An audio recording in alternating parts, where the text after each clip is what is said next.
Siempre decimos que trabajamos con una matriz periodística que intenta explicar el presente a través del archivo, que todos los secretos del presente y el futuro están guardados en el archivo. Bueno, ante el nuevo comienzo de clases, el gobierno nacional y fundamentalmente el gobierno de la provincia de Buenos Aires vuelven a demostrar que están muy cómodos con el conflicto. Cuando tienen que expresarle a la sociedad, bueno, hay un problema con los docentes, no hay acuerdo salarial, están muy cómodos en el rol de victimizarse. En realidad son el victimario, pero viven victimizándose. Miren, utilizan a los chicos como rehenes. Bueno, la excusa que ya conocemos desde hace muchísimo tiempo. Pero hay una larga historia que contar, porque esto es el último fotograma de una película muy larga y es necesario que todos ustedes entiendan que se trata de una historia como mínimo de 38, 39 años. Hasta ese momento podríamos estar hablando de 79, 80, 81. En la República Argentina, tanto la salud como la educación eran nacionales.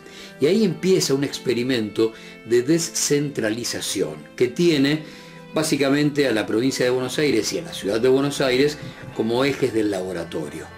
Lo instrumenta la última dictadura y en la provincia de Buenos Aires Jorge Aguado, primero como el ministro político de la dictadura de San Jean y después como gobernador de la provincia de Buenos Aires, sustituyendo a San Jean. Y el dato no es menor, teniendo en cuenta que Jorge Aguado después, durante mucho tiempo, fue el jefe de Relaciones Internacionales de SOCMA. Casualidades de la historia, si querés. En ese momento lo que se intentaba era sacarle al balance del gobierno nacional salud y educación, transferirlo a las provincias y las provincias municipalizarlo.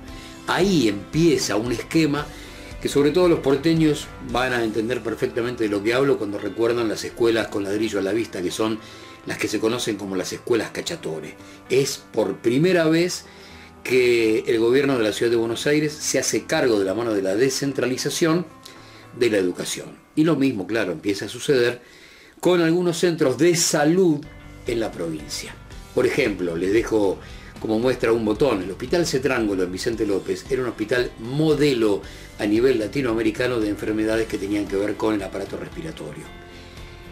¿Cómo se daba la descentralización? Bueno, yo te paso un hospital modelo a nivel latinoamericano a una municipalidad que solamente recauda alumbrado, barrido y limpieza, y entonces la variable de ajuste es el servicio. Lo que cae, lo que muere es el servicio. Y allá por 1983, cuando regresó la democracia, el Cetrángulo era una tapera, una mueca de sí mismo. Bueno, de eso se trata la descentralización.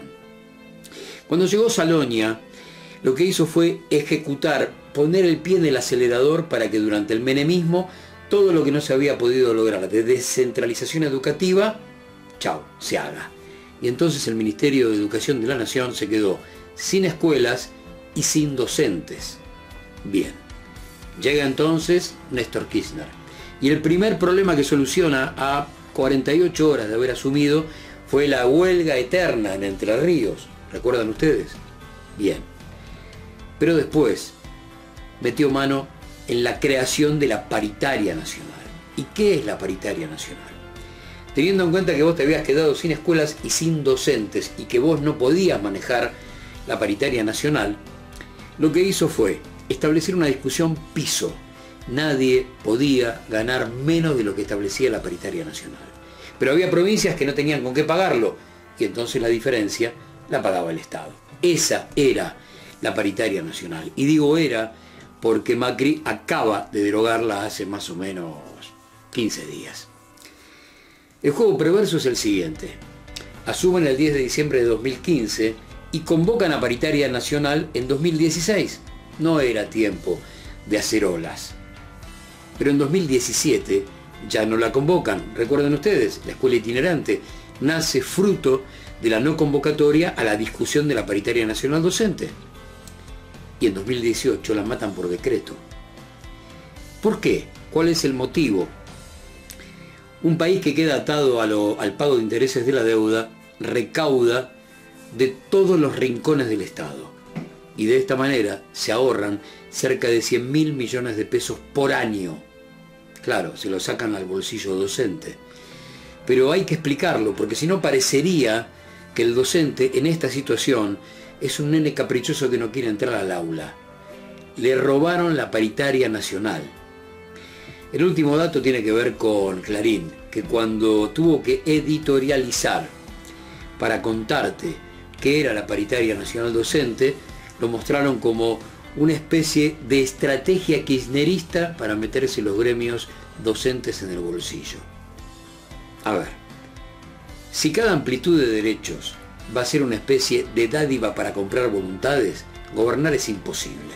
Bajo esa óptica de la derecha, gobernar ampliando derechos es imposible. Si lo único que hay para aplaudir es ajuste, porque eso parece una especie de mano dura frente a la liviandad de ciertas medidas que lo que hacen es derrochar, es imposible. Si la amplitud de derechos es tomada constantemente como una dádiva populista, es imposible. Y así Clarín consideró a través de Van der Kooi, a través de un editorial de Van der Kooi, a la paritaria nacional docente. Van por todas las paritarias. Empezaron por esta. Por ahí, por un dato que no es menor. Para ellos, el enemigo público número 1 es el trabajador. Van por la apertura indiscriminada de importaciones y entonces por la muerte de la industria nacional. Por lo tanto, no van por la amplitud de derechos de los trabajadores.